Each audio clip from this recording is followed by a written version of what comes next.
Welcome back, everybody. Welcome back. Welcome back. Welcome back. Welcome back. Welcome back, guys. As always, I love having you here on my channel and my podcast. Guys, it's the day after the 2024 presidential election. I'd like to give a round of applause for all of the candidates that participated this year, guys. Now, I'm not no betting man, but I suppose about 50% of the population of U.S. residents lost last night, and about 50% of them won last night. Right? We had Miss Kamala Harris and Donald Josephine Trump. Thug it out. Battle to the end. And like Herb Dean always says, I want a clean, fair fight. We went over the rules in the locker room. Keep it clean, keep it neat. Touch gloves if you want to. All that good stuff. Round one, let's fight. Now, as you guys know,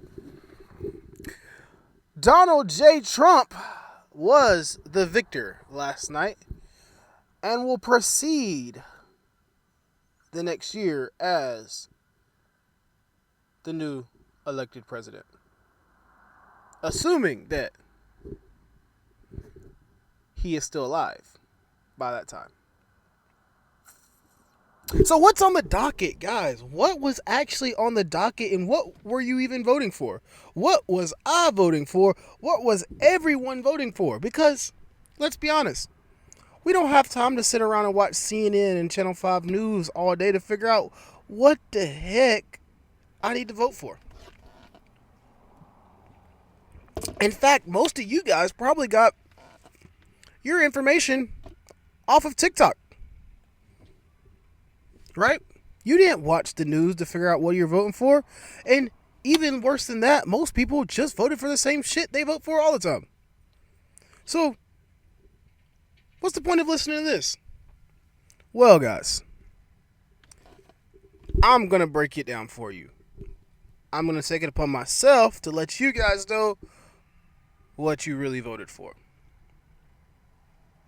And I'll give you who I voted for at the end of this video. Stay tuned to watch that. So, Republicans versus Democrats, right versus left, blue versus red. Which team are we on? First, what did you vote for? Tax cuts, healthcare,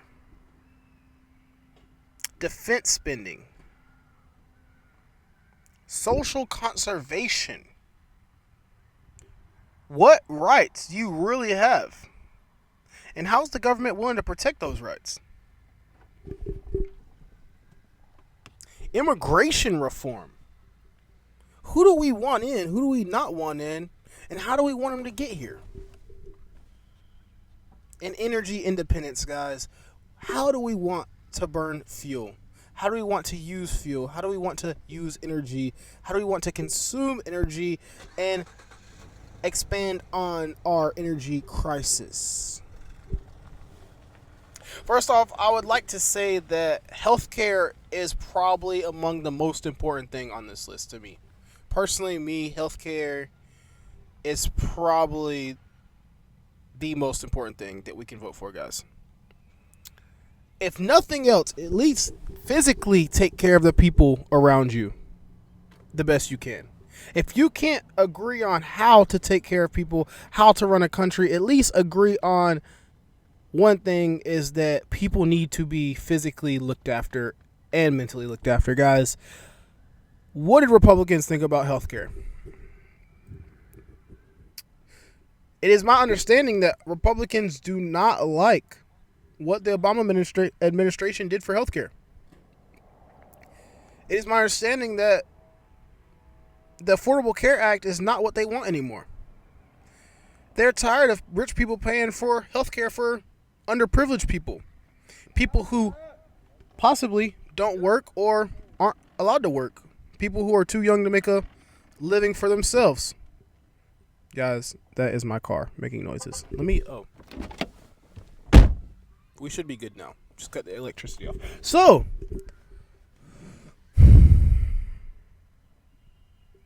Republicans are tired of the Affordable Health Care Act. What do they want to do differently, guys? The Republicans think that you should pay in for health care. Now, many people pay literally $0 for health care. Understandably so. Healthcare is expensive. It's hard to be healthy. It's even harder when you get sick to pay for it. Just then be healthy again. It's my understanding that Republicans want you guys to pay in a certain percentage, a certain amount of money every month, and then maybe this money gets redispersed so that we're not paying for, or people who pay for healthcare aren't paying for everyone's healthcare, that everyone is paying at least a percentage for their own healthcare. I assume that goes for single moms, single fathers, disabled, war veterans, mentally handicapped, and those in a financial crisis.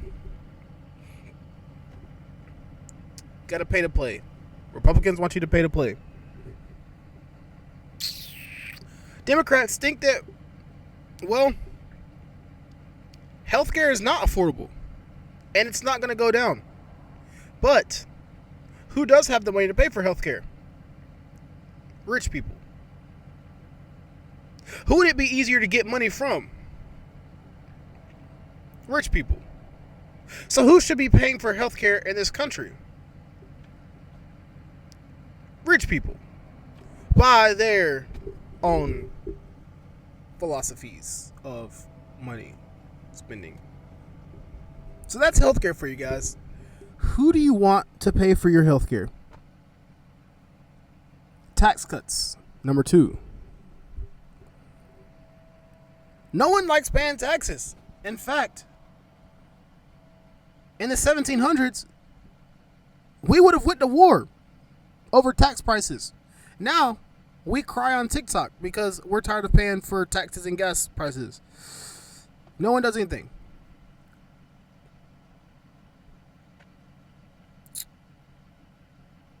So, who do we want to pay our taxes? How much do we want to pay, and what should we be taxed on, guys? The bottom line is the government wants to tax literally everything, and they have no intention on taking taxes away for either party.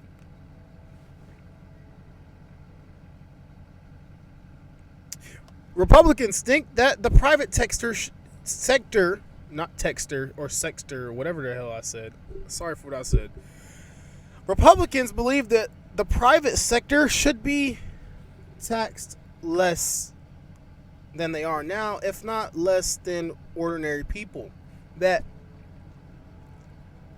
big pharma, big corporations, and enterprises do not deserve to be paying all these taxes. In fact, they bring in so much money for the government through jobs.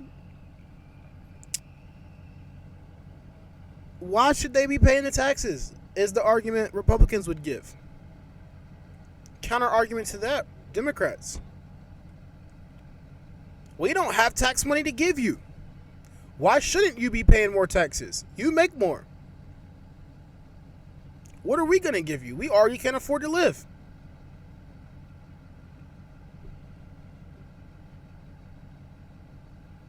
Fair enough.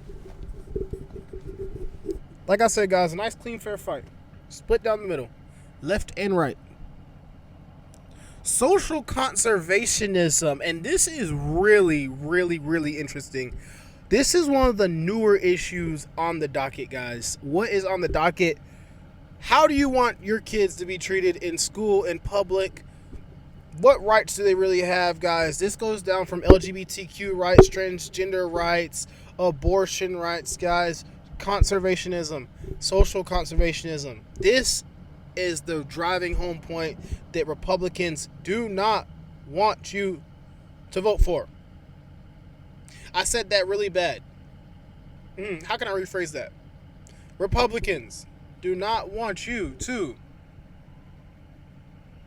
expand upon social conservationism. In fact, I would even say that Republicans don't want social issues to even be challenged, even go further than they are now. They don't want there to be new ideologies of the way you live your life. They want it to be very black and white for you, which is understandable. I understand it very well. In fact, I would even somewhat agree with parts of this. But, again, what's on the docket? Republicans do not want to expand upon social issues that are already present that we don't have answers to yet. Democrats are for LGBTQ rights in whatever term and facet that means. Transgender rights in school, they are for your children to have separate bathrooms, special accommodations, and overall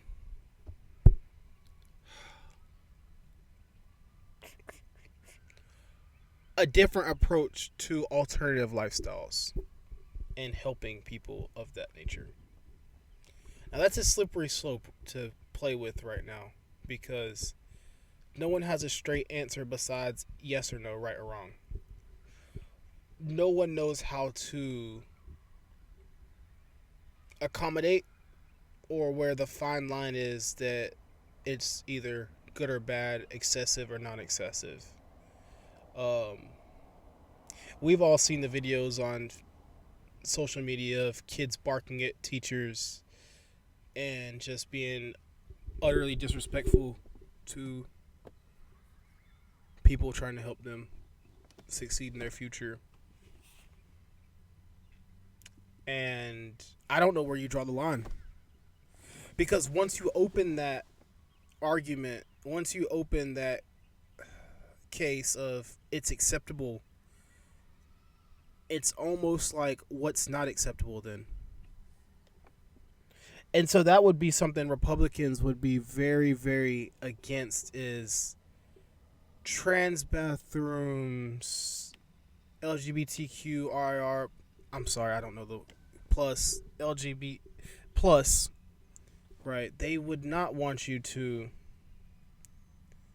live these alternative lifestyles because they cannot contain it once it starts.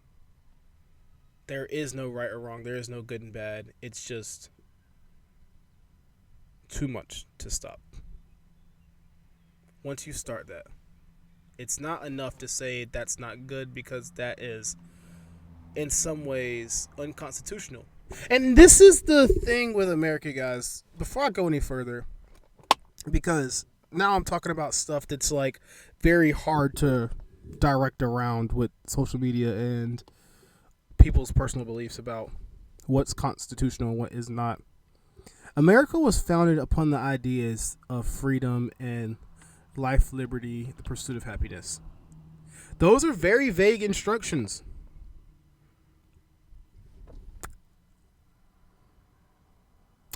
Those are almost instructions that you hear older people give you when you ask them how to get somewhere. Oh, it's a little down the road, turn left, don't go too far, you can't miss it.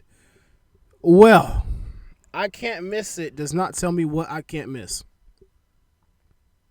Or what it is that I should not be missing. But it's just a little bit further down the road, right? And so that's my point with life, liberty, and the pursuit of happiness is all encompassing of everyone's personal beliefs and opinions. And as Americans, we should be preserving this ideology if that's what we really buy into. If not, then everything we do is not democratic. It's not based off our core fundamentals. And so that's why, in some ways, I believe my stance that I take on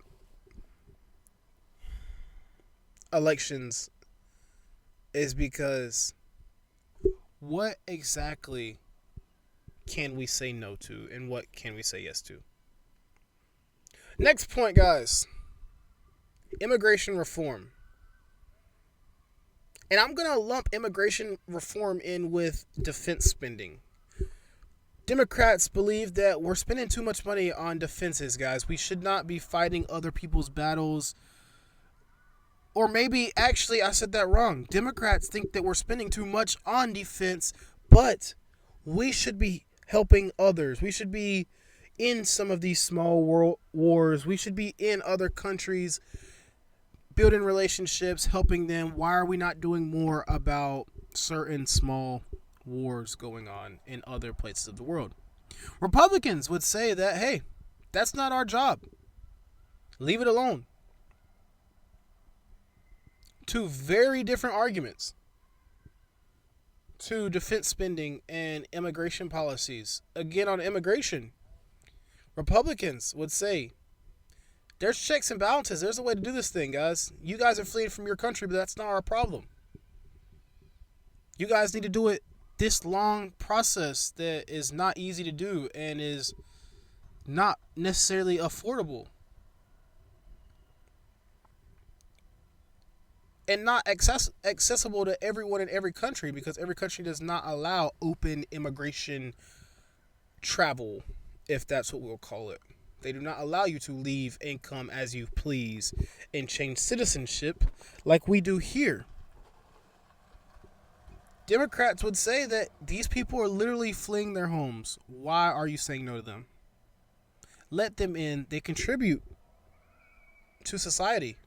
Believe it or not, these people do contribute to society. Before we go any further, guys, before you say that immigrants cost too much money, understand that immigrants do majority of the work that you don't want to do.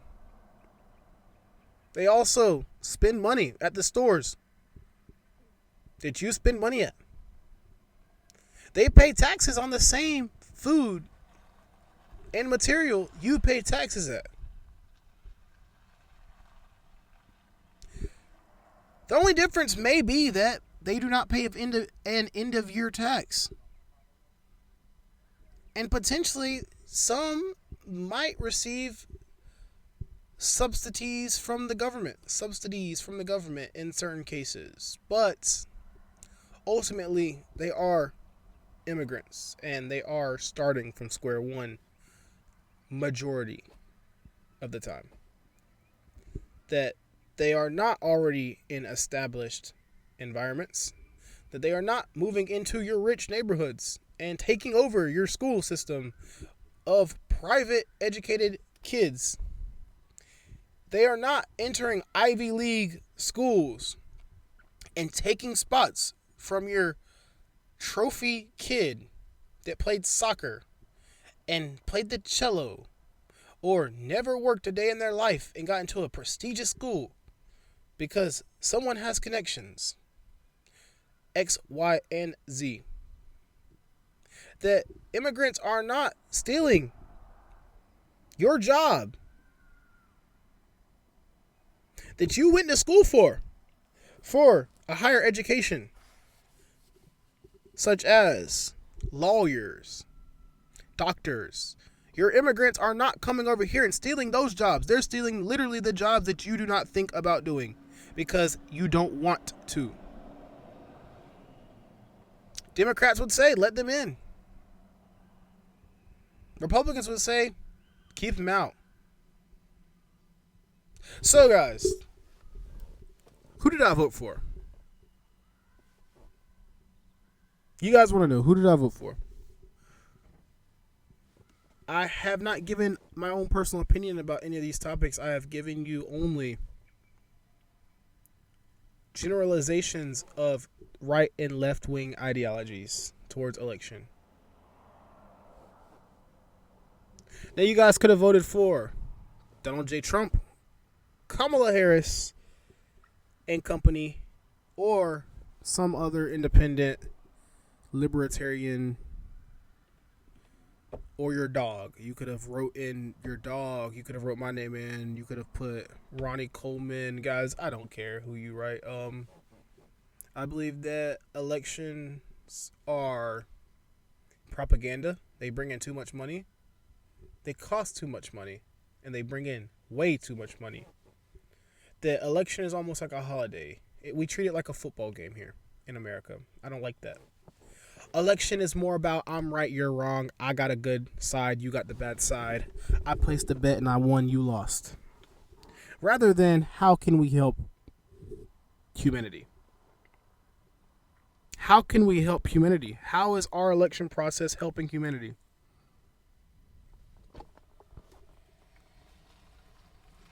Now, some of you guys are hurt, sad, confused, mad about the results from the other day's election. Understandably so. I would like to spread some light on America's future that alone we fall and together we stand, in a sense. We are all still American. Whether you believe left, right, up, down, side, or back, you are still an American. That not one single person has built this country by themselves. That people from many walks of life, many political affiliations, and different mindsets, ideologies, theories of the world have contributed in shaping every single thing that is available to you right now or will be available to you right now. Guys, I would also like to say we are still probably the furthest away from slavery that we can be right now. And it sounds counterintuitive to everything you guys see online is that Trump wants to make slavery, he's racist. He may be. He may not be a good person. But the amount of money, cooperation, and effort it would take to put people back into slavery is so far beyond what anyone is willing to do. Our government cannot afford to make slaves again.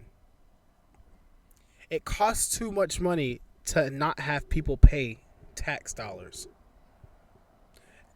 when the rest of the world is literally paying tax dollars to its government. How do I break this down? That it's hard to understand. If you have a society where people are not making money and spending money in your society, i.e. slaves would not be able to afford to give back to the society. That our society could not be sustained by even having slavery anymore. It's so far past that. The other rest of the world is too competitive now for us to go that direction. It's a group effort here, guys. So, who did I vote for? Nobody. Why did I not vote for anyone? Yes. I don't believe in picking between two wrongs. I don't believe as Americans we do a good job with consistently defining our right and wrong values. So often in America, such as a state like North Carolina that I live in, we do not consistently define our variables between good and bad. And especially after the display of leadership we had from Joseph Biden,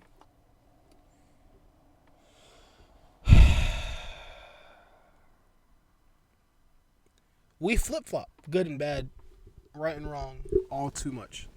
That we are the only country that cannot consistently define what we think is right and wrong.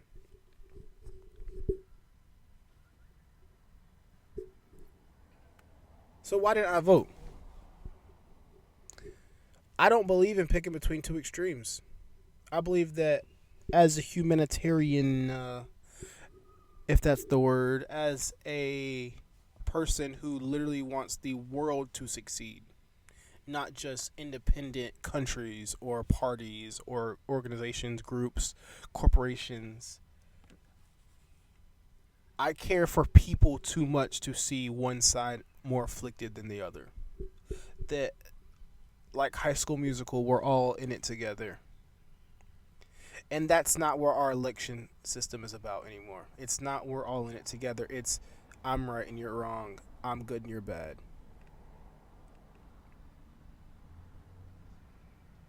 I would like to see a government in the United States, an election process that was more about helping the entirety of humanity instead of rejecting half of humanity.